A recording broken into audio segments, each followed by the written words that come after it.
Okay, looks like we're rolling. What's up, Dr. Babin? I'm Jake Holsey. This is module number 4 journal report. Thank God I checked Blackboard. I almost missed this one. It was hiding below that big discussion board we had up there.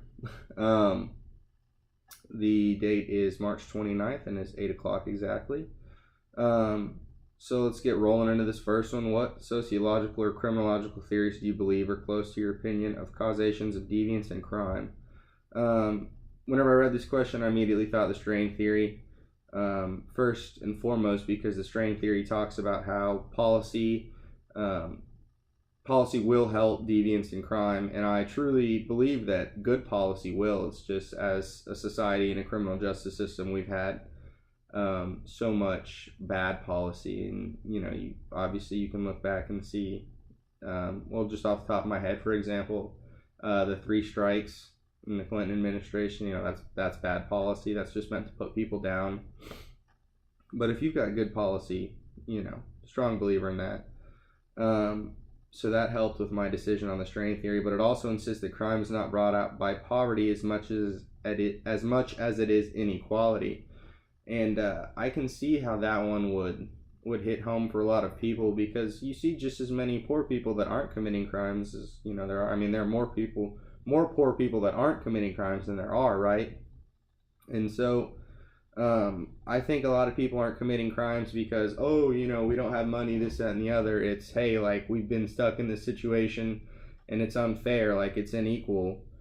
Someone was born in an inner city and they were raised in the inner city and they can never get out of the inner city because they didn't have the same opportunities that other people have had. I think that's why a lot of crime is committed, especially in groups.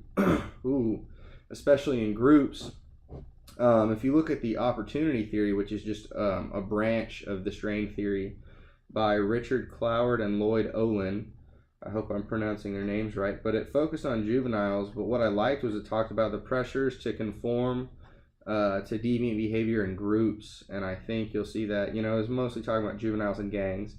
But I think if you apply that on a larger scale, you can see where people would commit crimes together because, they didn't have the same opportunities as everyone else, and life's not fair, and, that pisses them off, and I understand that. Our next question was, do you believe criminological theory is important? Is A, important, B, somewhat important, C, not important? Well, I'm going to have to go if I think A, it's important, and it says explain and be honest about it. So I tried to really think, and I was like, do I think it helps? Absolutely, I think it helps, because, as vast and as unique as every crime is, there needs to be a way to bundle it all together and say, like, hey, this is a broad perspective look at why things happen, because you can see crime rates rise and fall with good policy. I mean, I guess you can see with bad policy as well. If you see crime rates are still going up after you enacted a policy that was specifically help with deviance and crime, well, then that's what it is. But you can measure these things, and I think good policy is built based on criminological theory. And what I mean whenever I say that is a good policy has the research, has the numbers, says, hey, this is the plan to, drop the crime rate or whatever it may be, or reduce recidivism, whatever the policy is for.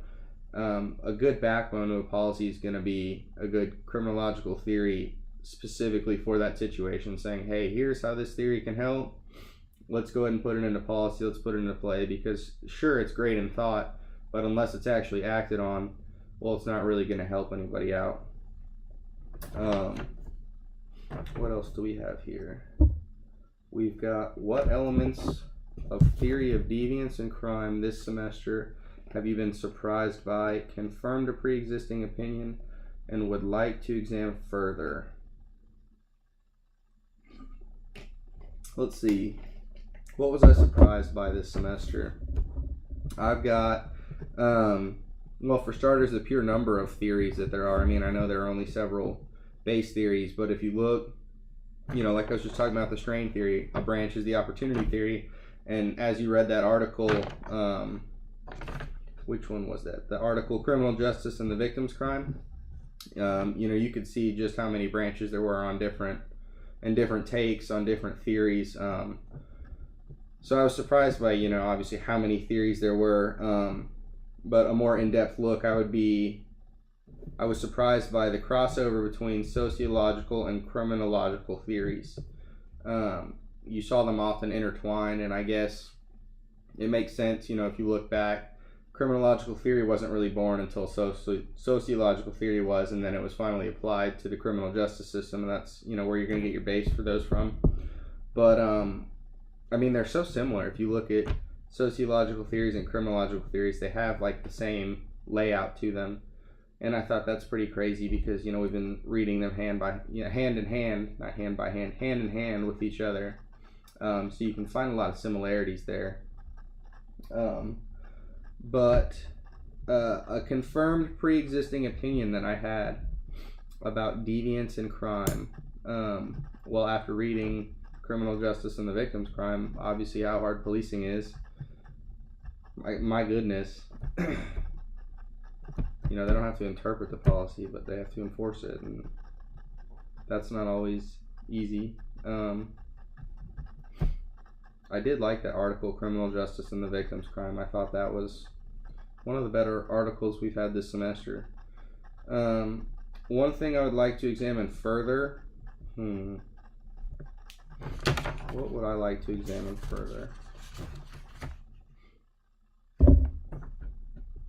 Specifically, I would like to examine the similarities in sociological and criminological theories.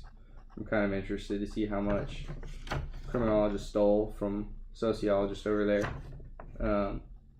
But yeah, that's all I've got for today. Thank you for watching module number 4 vlog. Hope you appreciate it.